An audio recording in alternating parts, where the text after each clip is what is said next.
Hi, I'm Moby. That's me.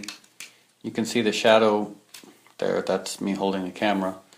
So I've written a book, and it's called Porcelain. There it is. And the book takes place from 1989 until 1999. And it starts off with me, that's me, living in an abandoned factory in a crack neighborhood. And at the beginning of the book, I was very, very broke. That's me. Those are my empty shelves. That's a broken window.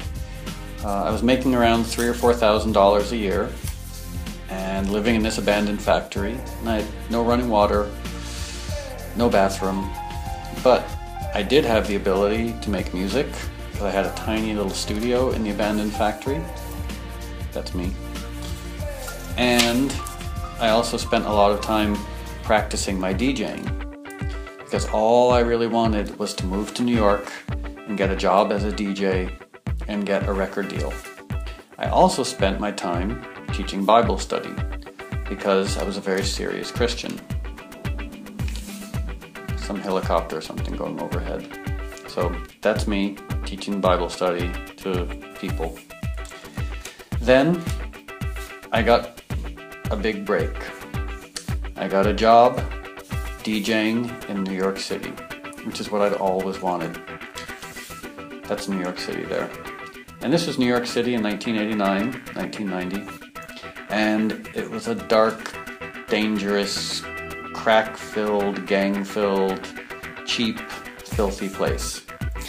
But I got a job DJing at Mars, which at the time was the coolest nightclub on the planet.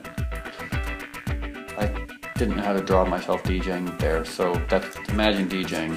Oomph, oomph, oomph, oomph, oomph, oomph. And I got a very cheap little apartment on 14th Street. That's me in my cheap little apartment. That's New York. And then after DJing at Mars for a while, I got my first record deal. That's me. That's the record company. That's the handshake. Because even though I had a record deal, I didn't actually get paid anything for it.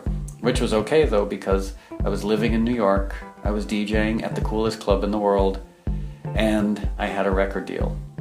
Even if the record company didn't have a name, or I didn't get paid anything, and they'd never actually released any records before they signed me. But I was happy. And I was DJing, and I was playing techno, and I was playing hip-hop, and playing house music. That's me DJing. Oomph, oomph, oomph. Playing dancehall reggae. Doom, doom, doom, doom, doom. I'll never do that again, don't worry.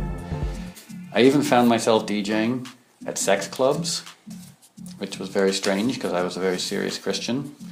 And then I started DJing at a lot of raves and clubs, staying out until 5 o'clock in the morning, DJing for transvestite parties and sex clubs and raves.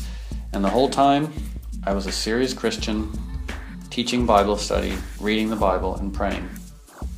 Then one day, after watching Twin Peaks, I wrote a song called Go. And Go used some of the strings from Twin Peaks, and somehow, by some bizarre twist of fate, it became a hit in England. And this was the height of the rave scene, and Go became this very surprising, strange rave anthem. So I found myself flying to England to be on top of the pops and to play at raves and to travel around the UK, either DJing or playing live. And then I started touring and doing more touring, and like flying to Germany and flying to Los Angeles and flying back to the UK and DJing more and touring more. And it was great. And I put out some more records, some of which became successful.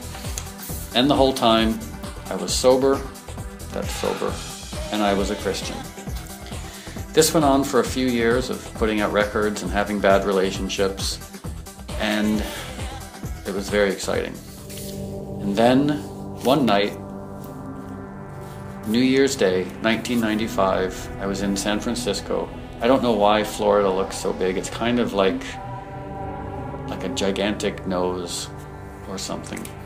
So I was in San Francisco, and after 8 years of sober Christianity, I drank. And I got very drunk. And felt like I was reunited with my best friend, which was liquor. And I started questioning my faith. I started questioning everything.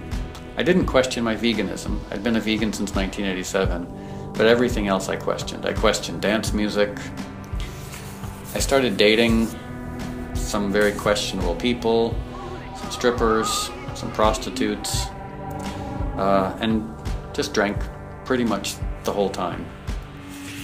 I also started playing guitar again. I had grown up playing in punk rock bands, and I found myself suddenly very excited by the world of heavy metal and punk rock, listening to Pantera, and Sepultura, and Slayer, and Bad Brains and Black Flag, and I decided to make a punk rock record. So I made a very angry, very dark, very difficult album, and it confused the record company, it confused my fan, it confused my manager. Not surprisingly, it didn't sell very well. In fact, it sold terribly. No one came to the shows. It was a very depressing time. And whether it was related or not, I started having terrible, terrible panic attacks. That's me. That's panic. The wide eyes, the fear, the desperation. So, as things fell apart, the only thing that worked was drinking. So, I drank more, and I drank more, and I drank more. The tour ended for the punk rock record called Animal Rights. Very few people came to see it. And around this time, I also had some personal tragedy. Someone very, very close to me died. And around the time that someone very close to me died, I also lost my record deal. That's me. That's the record company. That's my way of saying that I lost my record deal.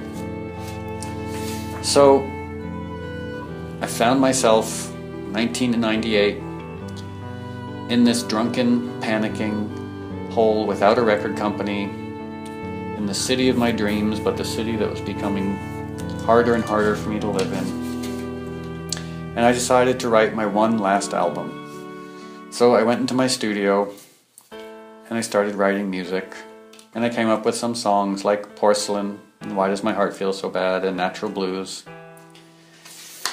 And I thought, okay, I've lost my record deal, but I'll make this one last record, and maybe my friends at Mute Records will put it out, which they did. The book ends before the album Play has been released, with me, hungover. That's me, hungover.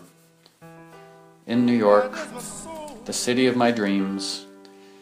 But I was convinced that my career was over, and so at the end of the book, I'm sure that I've made this record that no one will listen to, and that my career had come to an end. So, other things happened. Well, of course, because the book has about 300 pages, but broadly speaking, that's what happened from 1989 to 1999. Okay, well, I guess that's it. Thanks, and I hope you enjoy the book. Bye.